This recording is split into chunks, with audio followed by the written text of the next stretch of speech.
Thank you for your time. And today, I would want to talk about how you manage stress and anxiety, especially when the times are so uncertain. I wanted to be a very interactive session later on, so I will not take too much of time. It's not going to be a monologue at all. So, a word about me: I'm a medical doctor, and I've been practicing medicine for a while, and then I turned into a healthcare manager. And my hobbies, my passion says that I am a fitness enthusiast and I am a spiritual seeker. So, over the years, I realized that health is not just your physical health, it's also your mental health. And mind is a major thing that you really need to tackle. You need to master your mind. So now I aspire and I try and help people out, being a holistic health coach, and that's why I'm here. So let's start with that topic. So we all know with this COVID pandemic around the world, one third of the world's population is under some kind of a lockdown.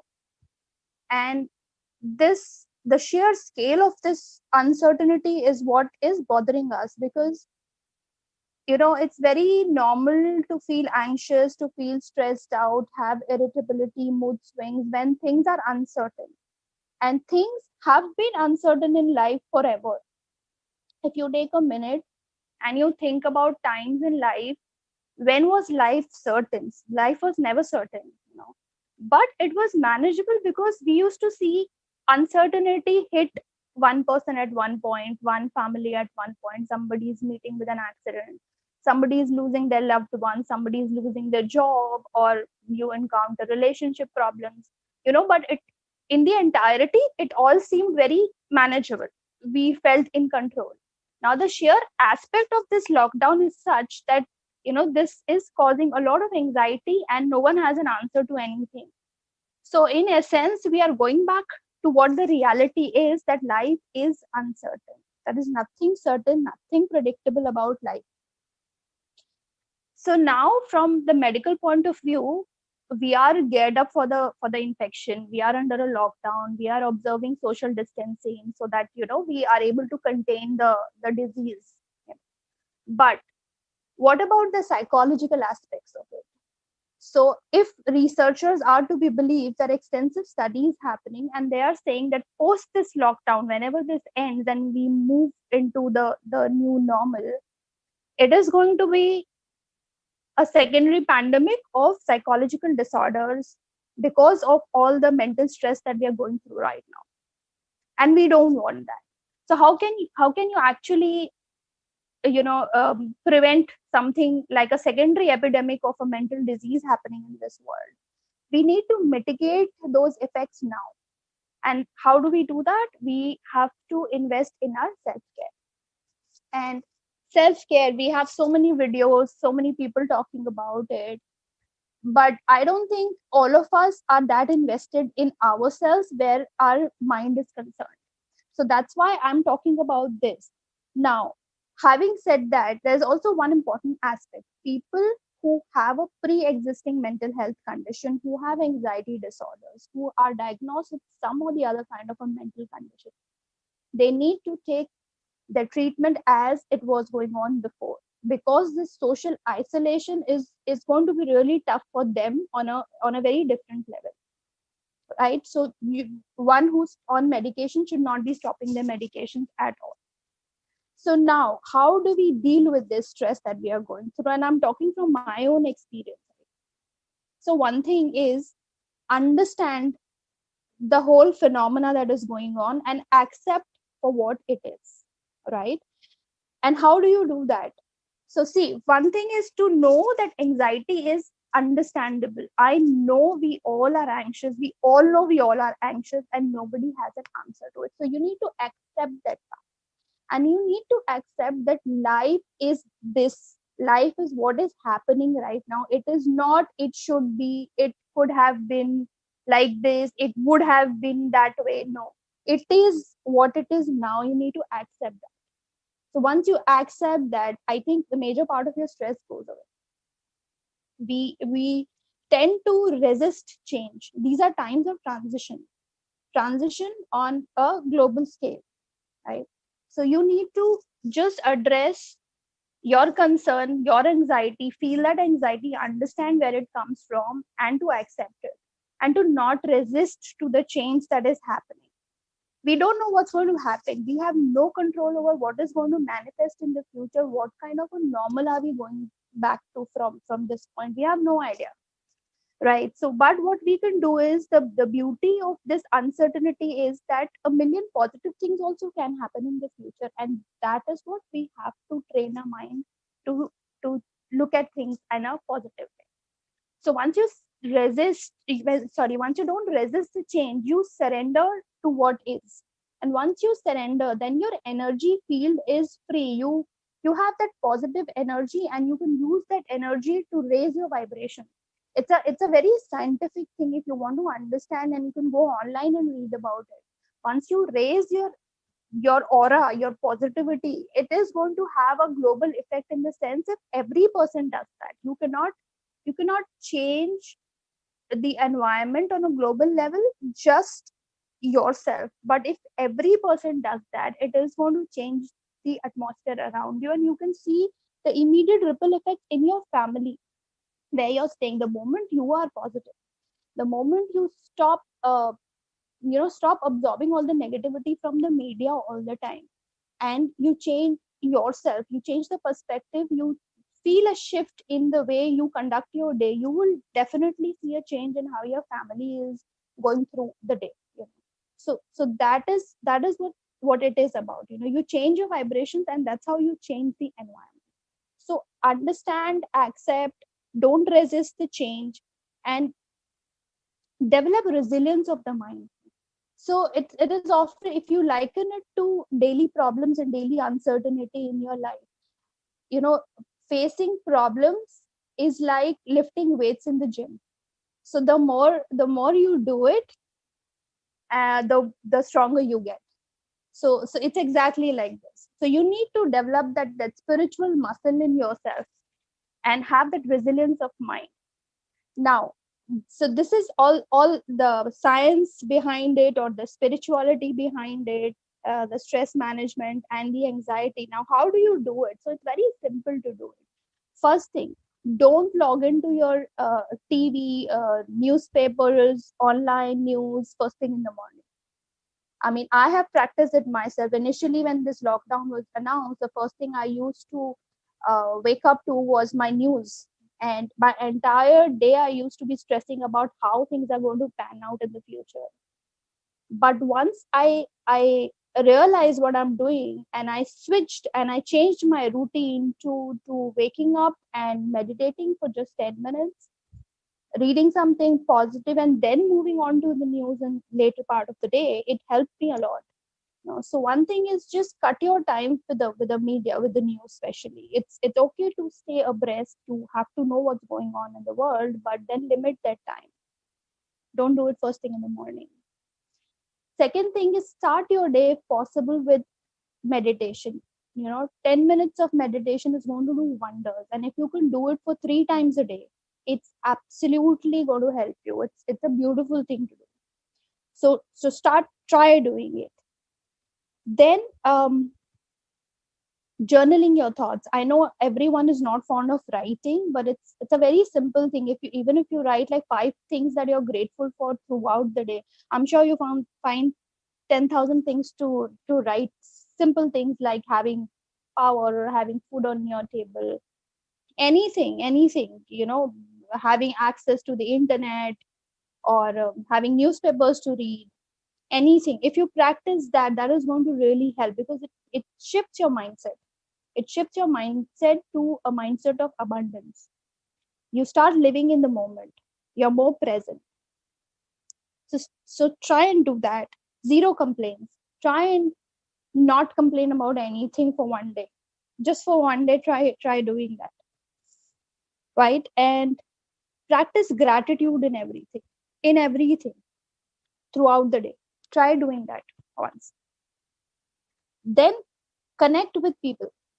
Connect with people online in social distancing. Connect with just maybe two people from your distant family, or your friends, or whoever, colleagues, anybody apart from your work life.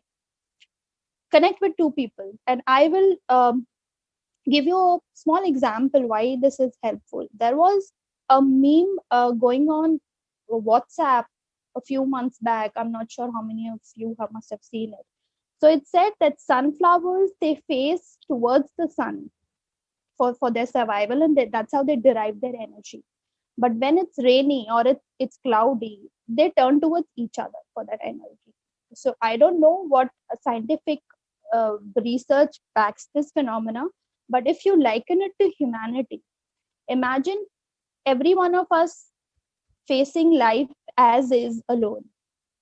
But when things get uncertain, or things are out of hand, or things are rocky in life, imagine if we turn towards each other, and we get energy and we get support from each other. So that is what will help you in this situation. So all of us out there are looking for some kind of a mental support for each other.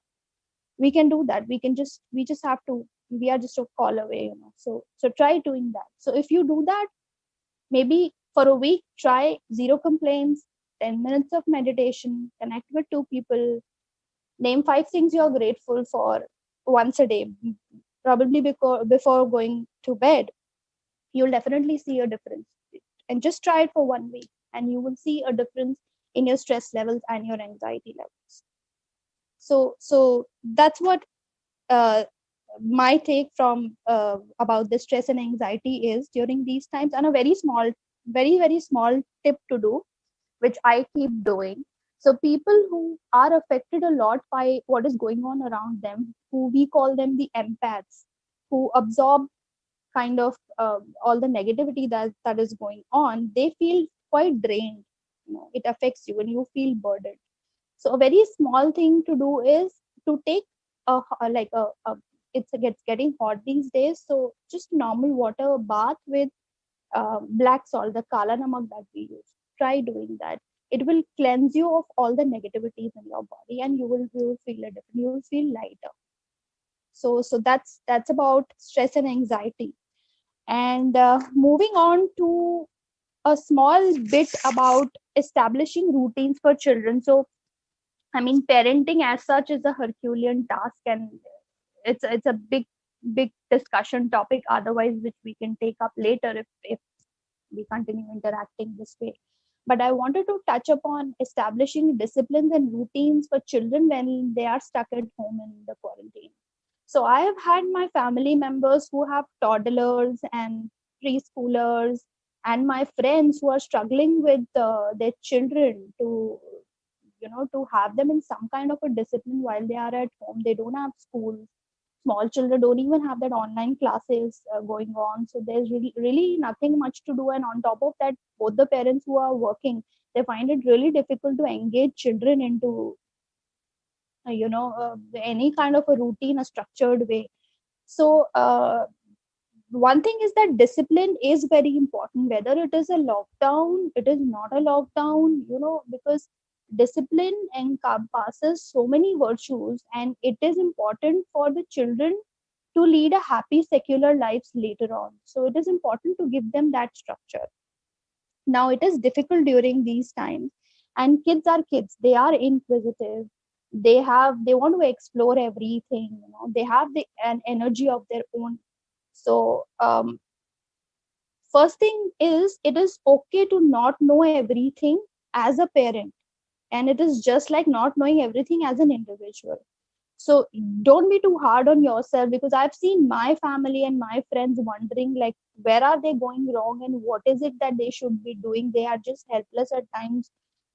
Children are having meltdowns, they are throwing tantrums, and parents are clueless as to what is it that they need to do, because we never know when the schools are going to open and when they are going to move into a disciplined structured life, wherein they go to a school, they meet their friends, they have their play dates, they have coaching classes. We are really not certain when that is going to happen.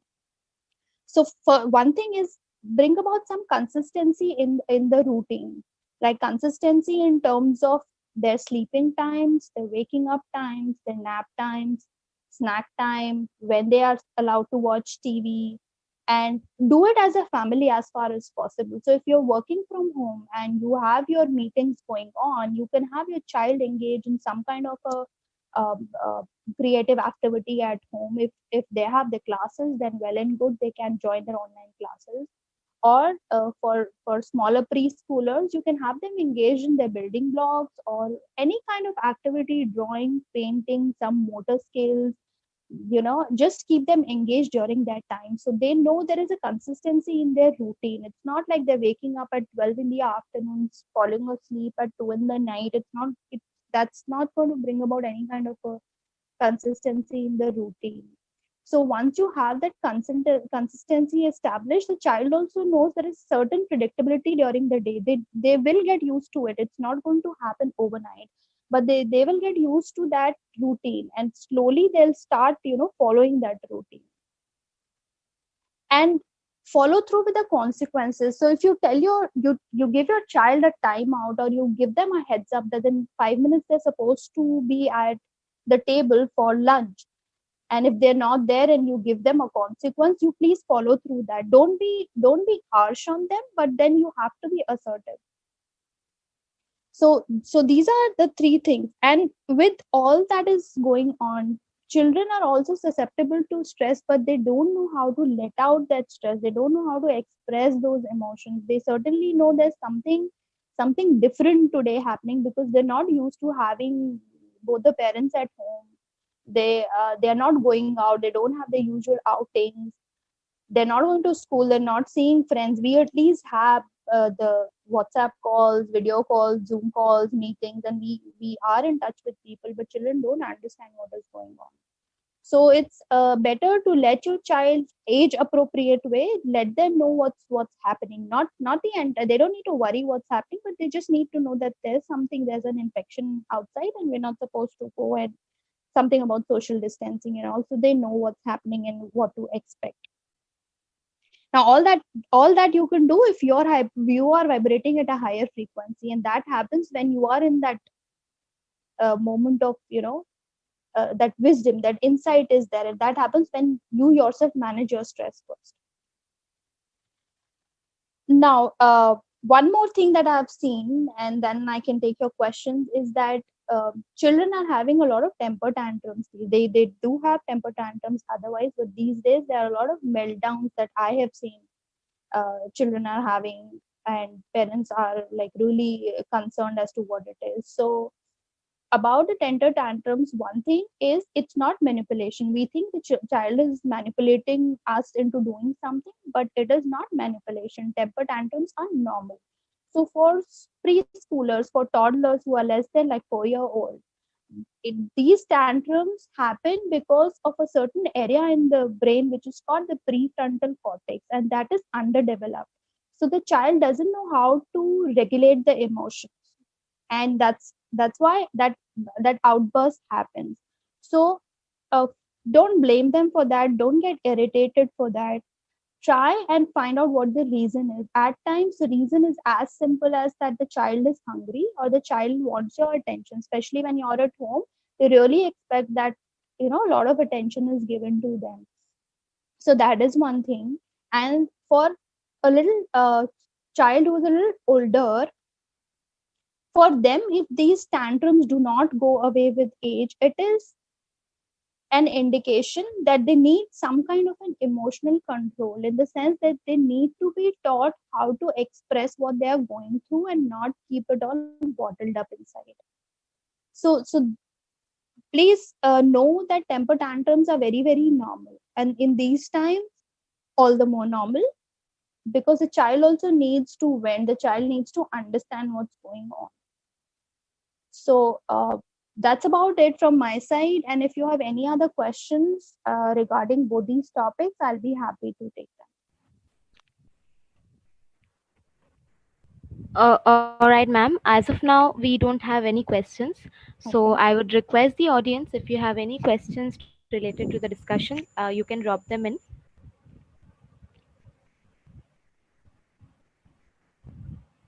All right, we just got one question.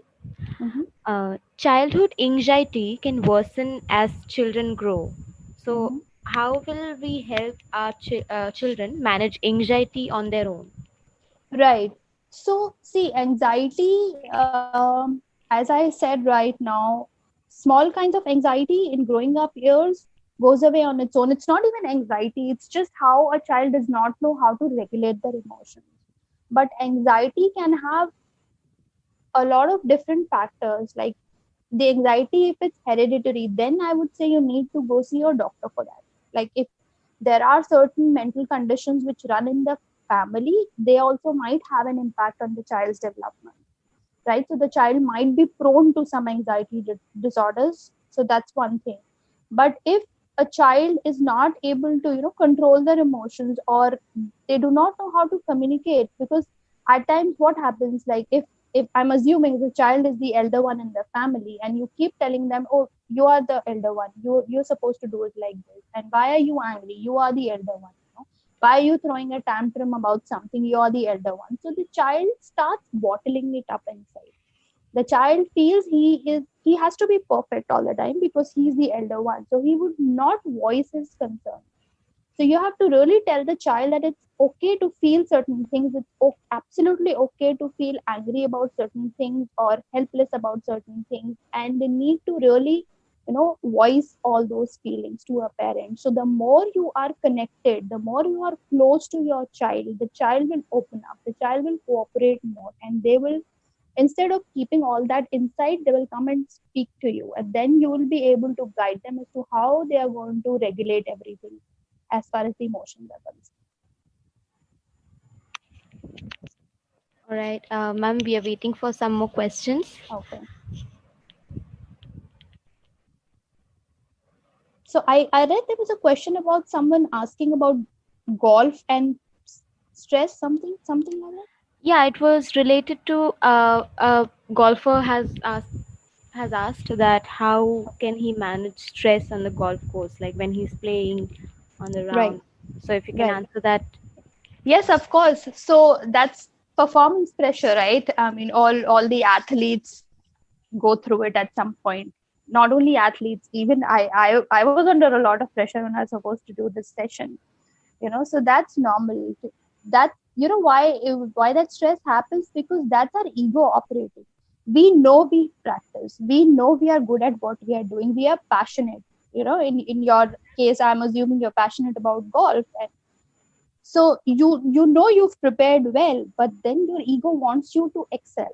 So we are focused on the outcome, and as long as you're focused on the outcome, you're stressing yourself. You've prepared for it, you've done your bit, you are on the field playing golf. Just let it go. You are going to do well if you're not stressing about it. If you're stressing about it, it's anyway going to affect your performance, right?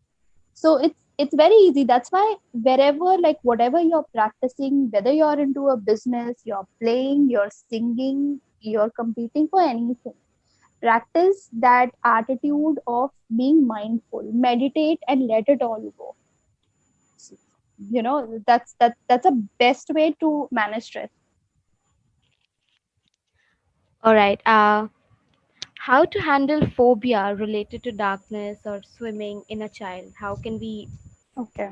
manage that phobia if Okay. some child has? Yeah. Okay. So that's a very common thing. Children, even adults, are phobic to certain things. Now, for that, you really need to find out why and from where that phobia stems from. Like, what is the reason? Did the child go through some event that has, instilled that fear in him?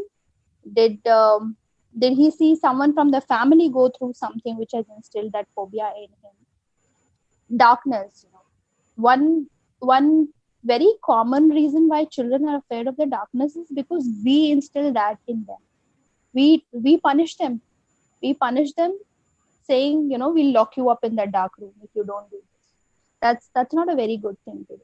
We instill that phobias, and then later on we question why is it happening. So that might be one reason. And if there is no specific event attached to that phobia, then I would say gradually start exposing the child to that thing. I mean, if they are afraid of the dark, try telling them there is nothing there. There are no ghosts that exist.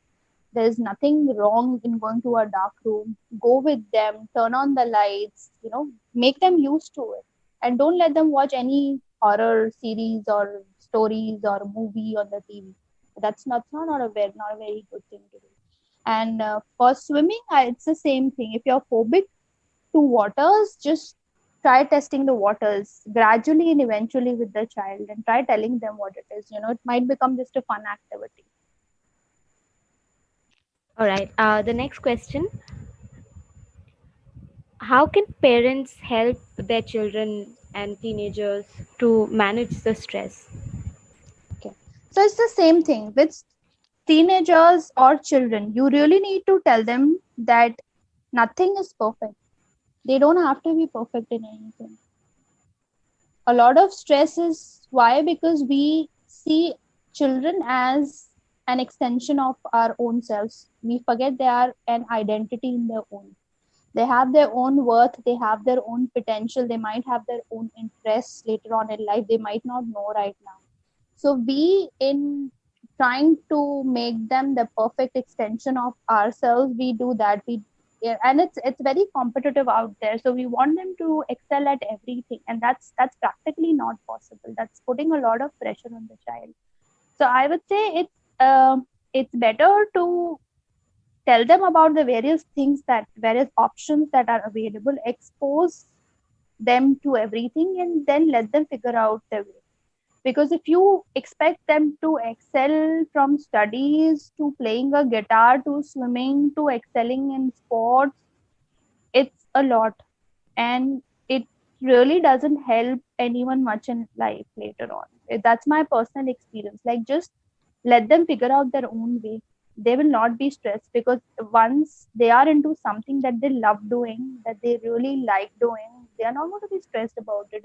And even if they are stressing about something, they will always come back to you and speak to you about it, and then you can tell them. And it's good to have your children pray, or be spiritually inclined. Just pray for like 2 minutes, and that will become a habit for them. So they'll lean towards themselves, they'll lean towards the spirituality, and that really helps. All right.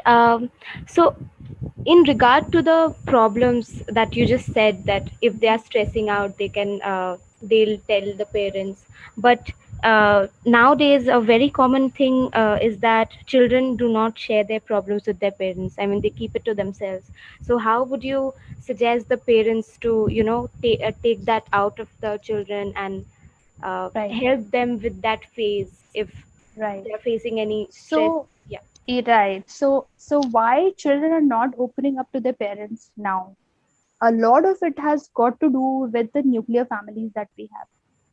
Earlier, there were grandparents, staying with you, joint families, and everyone used to raise a child. Like, there was a village raising a child. These days, it's all nuclear families. And on top of that, both the parents are working.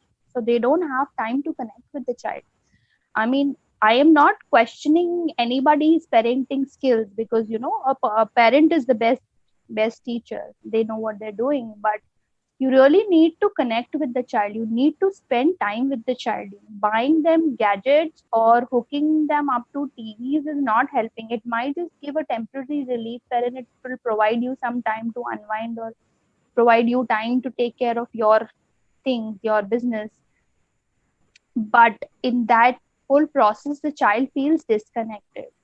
So if you connect more and more with the child, just involve them with whatever activity. Even if you're cooking at home, just involve the child and connect with them. Talk to them about their day, what is happening at school, what did the friend do, when is the friend's birthday party, what are they going to do about it. Just simple things. So as long as the child feels connected, they will definitely lean towards you. They will not go anywhere else. And this is, I'm talking from my example. Like, my mother's a doctor, so my mother was really busy.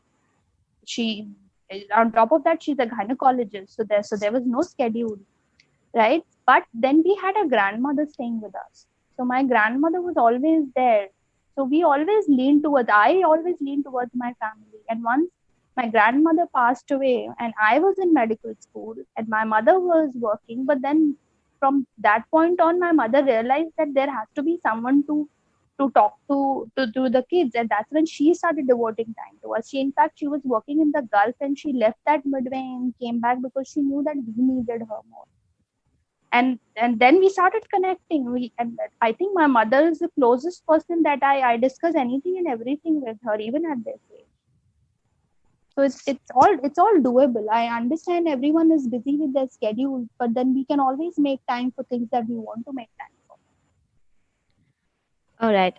So moving on to the next question from the audience. Mhm. A parent is asking that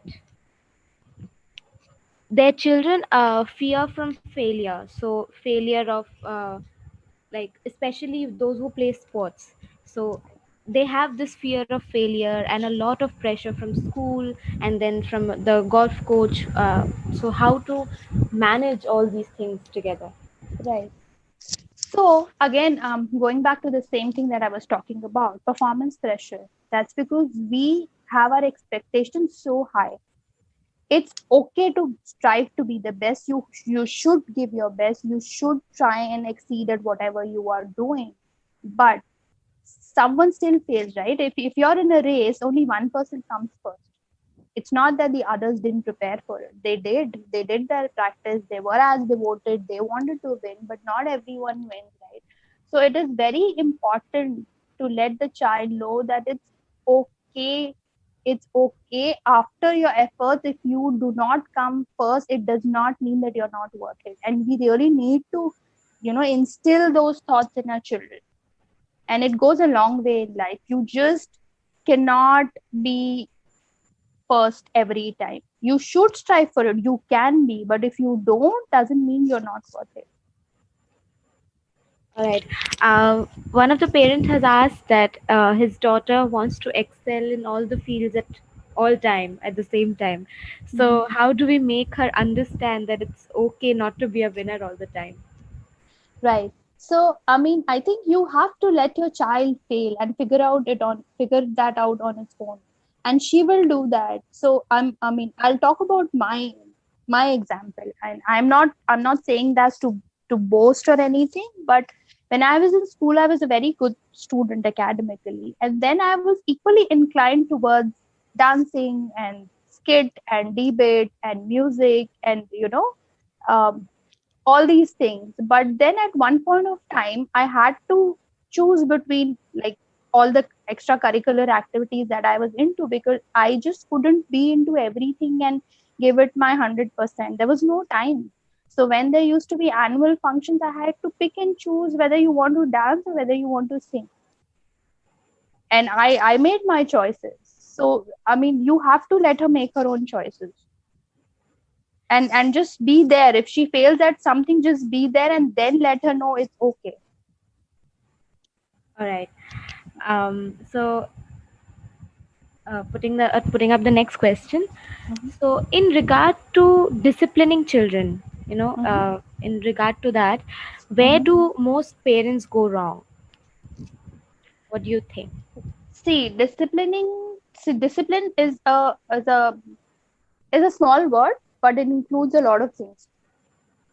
So I will not say where a parent is wrong or right, because as I said, a parent is the best teacher and they know what they're doing. So there is no comparison between one person's parenting skills and the other. But when you're disciplining your child, what happens, what I have seen largely, is that we think that exerting authority is the only way of disciplining the child. And that's not how it works. Because at times it works, in a reverse fashion. The child will or might just comply with what you're saying at that point of time, but that's not actual cooperation. And he might get rebellious. So disciplining a child is, it's likened to flying a kite. So you let it loose when it's required and you pull the strings when it is needed. So every parent has to strike that balance, and it depends on how the child is responding to what they're asking them to do. All right. Uh, so, ma'am, as many of our viewers are associated with golf and everything, so Mhm. one of the golfer has asked, Mhm. how can they control the child's fame? I mean, the effect of the fame that the child can have. Right. So you, Children so maybe can get the media attention and the fame from a very young age. So how can right, that affect and how can they manage it? right. So yeah, that can happen, and that happens with adults as well. So what the parents can do, or even the coach plays a big role.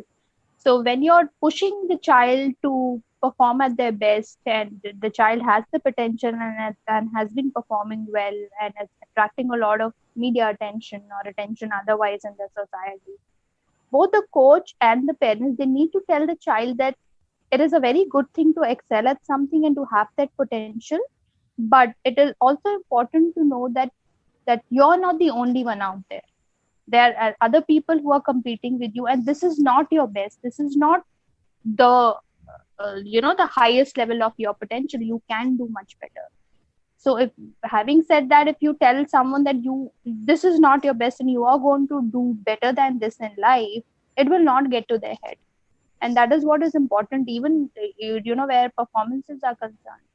So once you tell them, you be very encouraging and very supportive and appreciative of what the child is doing, but let them know that this is not the best, because once you reach and once you know that this is my best, you are going to be complacent about it. So once you do that, that fame, that attention is not going to go to child then. All right, ma'am, we don't have any more questions from the Okay. audience. Okay. So you can just conclude, and if you want to say something else, Sure. please So continue. so this is from my side, and I would appreciate if there's something else. I would want to do more sessions like these if these are helpful. But I mean, it will be better if people can send in their questions, and then we can pick up topic relevant to what they want to know. So I Sure. can do that as well. Yeah. And thank you so much for the opportunity. Thank you for everyone who joined and listened to me. Thank you so much.